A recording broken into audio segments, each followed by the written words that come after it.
In this space in particular, you get a lot of customers that want to run in this term of lights out.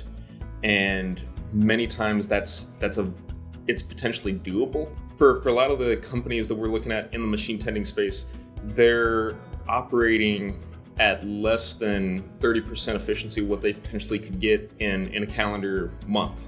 So adding in an automated cell, it opens their eyes and it opens options where they can potentially get to a point where they are running lights out. Maybe they can run half a shift, maybe a full shift, without having to have an operator come back and check on this machine, set up new tools, set up new parts. That ultimately increases the throughput. They can add production volume without having to add headcount.